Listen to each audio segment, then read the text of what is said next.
6h41, on revient sur 7h. l'affaire. 7h41, oui, c'est vrai, je suis encore un petit peu décalée. On revient sur l'affaire Benjamin Griveaux avec toi, Julien Mielcarrec.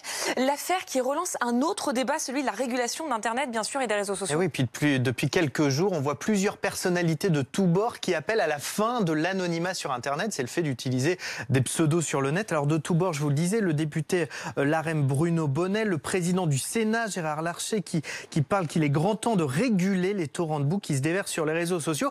Et à l'inverse, pour d'autres, le débat n'est pas du tout là. Écoutez Jean-Luc Mélenchon, c'était hier soir sur BFM TV.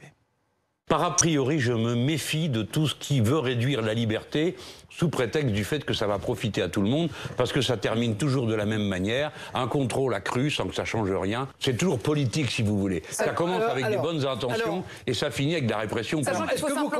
En mettre fin à l'anonymat, le débat n'aura pas lieu au gouvernement. Regardez ce tweet de Cédric O, le secrétaire d'État chargé au numérique, qui explique que la fin de l'anonymat est un mauvais combat. Alors dans cette affaire, il faut rappeler plusieurs choses. D'abord, tout part d'un site internet et non pas des réseaux sociaux en tant que tels. C'est le lien de ce site internet qui est partagé ensuite sur les réseaux sociaux.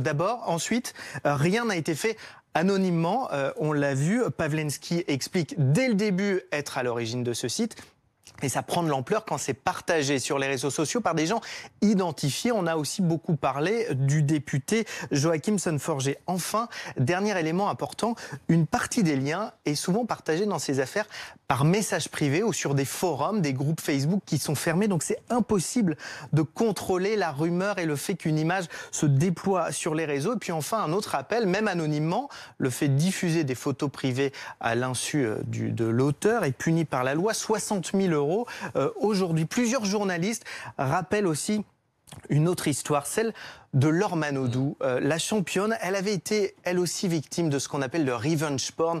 C'était fin 2007. Alors autant dire à l'époque que ni Twitter ni Facebook avaient le poids médiatique et dans les habitudes qu'aujourd'hui. Et pourtant, les images, elles s'étaient diffusées par mail et ensuite via un site internet. Et ensuite, elles avaient eu un retentissement quand le ministre des Sports de l'époque, Bernard Laporte, avait été interrogé sur ce sujet-là, sur une grande radio. Et puis enfin, dans tout ce débat sur l'anonymat, il y a un autre argument des défenseurs de l'anonymat. C'est qu'aujourd'hui, c'est souvent un moyen de parler, d'alerter sur un mal-être pour certains internautes, notamment pour les ados qui utilisent souvent les réseaux sociaux pour s'épancher et souvent alerter. Bon, avant on disait qu'il fallait réfléchir avant d'ouvrir la bouche, mais en fait c'est la même chose là. Il faut réfléchir avant d'écrire ou avant de diffuser. C'est bien ça la vraie leçon de cette histoire. Ah oui, bien sûr. C'est-à-dire qu'à partir du moment où on peut pirater, investir, il n'y a plus vraiment d'espace privé qui soit un espace inoffensif. Oui. Donc il faut faire très attention, surtout quand on est dans une fonction publique.